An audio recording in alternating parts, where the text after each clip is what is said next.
नकाब ड्रामा में अब तक हमने देखा कि ज़ारा की ताई उससे कहती हैं कि तुमने अपनी एनिवर्सरी की शॉपिंग के लिए जाना है तो ईमान को भी साथ ले जाना, उसे भी कुछ दिला देना। दूसरी तरफ ईमान के पापा के घर पे जो किराएदार होते हैं वो वहाँ से निकल नहीं रहे होते और वो आदमी आकर उससे कहते हैं कि मेरा बेटा कुवैत से वापस आ रहा है तो अब हमें एक और घर चाहिए, तो इसी मकान के ऊपर वो एक दूसरा मकान बनाएगा। वो उसे मना करते हैं कि मैं तो तुम लोगों को यहाँ से निकालना चाहता हूँ, किराया भी नहीं देते, लेकिन वो उसकी कोई बात नहीं सुनता। ज़ारा जब शॉपिंग के लिए जाती है तो वो आहद और ईमान को भी अपने साथ ले जाती है। वहाँ पे वो तैमूर से कहती है कि आएँ आप यहाँ पे अपने मेजरमेंट्स दे दें। इतनी देर में वो आहद से कहती है कि तुम ईमान को ले जाओ और अपने लिए शॉपिंग कर लो। वहाँ पे ईमान को एक कोट पसंद आता है तो आहद उससे कहते हैं कि कराची में इतनी सर्दी नहीं होती जो ये लिया जाए। फिर दूसरी तरफ वो जाती है तो उसे एक ड्रेस पसंद आ जाता है, लेकिन उसकी कीमत ज़्यादा होती है, इस वजह से वो उसको वहीं पर छोड़ कर आ जाती है और तैमूर ये सब देख रहा होता है। तैमूर वहाँ पर जाके वो ड्रेस ख़रीद लेता है। घर पे आने के बाद ईमान लैला की तरफ आती है और आकर बिलाल के बारे में पूछती है, तो वो उसके हाथ में शॉपिंग बैग देखकर समझती है कि शायद ज़ारा ने कोई चीज़ भेजी है बिलाल के लिए।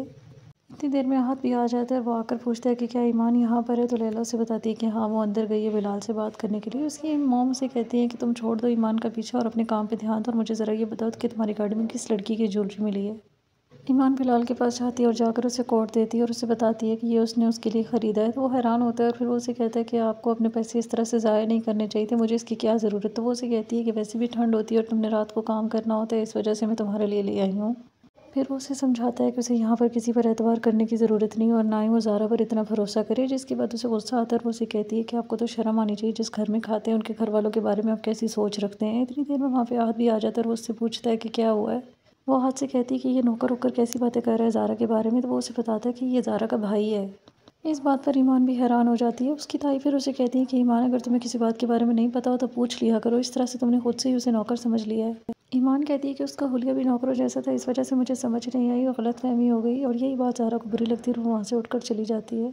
बिलाल को उसकी चची अगले दिन कहती हैं कि वो अपना हुलिया थोड़ा सा बेहतर कर ले, लेकिन वो कोई खास तवज्जो नहीं देता। लैला को भी इस बात पर गुस्सा आता है और वो उससे कहती है कि तुम क्या साबित करना चाहते हो इस तरह का हुलिया बना करके, तुम बहुत मजलूम और तुम पर बहुत जुल्म हो रहा है।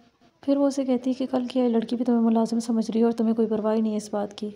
तैमूर वो ड्रेस लेकर ज़ारा को दे देता है और ज़ारा जब उसे देखती है तो वो हैरान होती है। वो उसे पूछती है कि ये किस लिए, तो वो उसे कहता है कि ये मैं तुम्हारे लिए लाया हूँ। फिर ज़ारा सोचती है कि तैमूर के टेस्ट को क्या हो गया, इतना एकदम से कैसे बदल सकता है। फिर इतनी देर में ईमान आती है और ईमान वो ड्रेस यहाँ पर देखती है तो वो हैरान हो जाती है, उसे काफ़ी अच्छा लगता है और वो ज़ारा से कहती है कि आप ये ड्रेस पहनेंगी, तो वो उसे कहती है नहीं, मैंने तो ड्रेस बनवा लिया, तुम्हें अगर बहुत अच्छा लगा तो तुम ले लो और तुम पहन लो।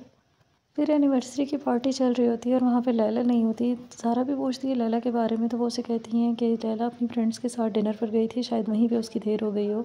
इतनी देर में ईमान आती है तैमूर के पास और आकर उसे कहती है कि मेरे गले में नेकलेस आप देख रही हैं, इसमें 3 स्टोन्स नहीं हैं, किसी को भी पता चल जाएगा देखते ही। वो उससे कहता है कि तुम्हारे चेहरे से किसी की नज़र हटेगी तो कोई तुम्हारे नेकलेस की तरफ देखेगा ना।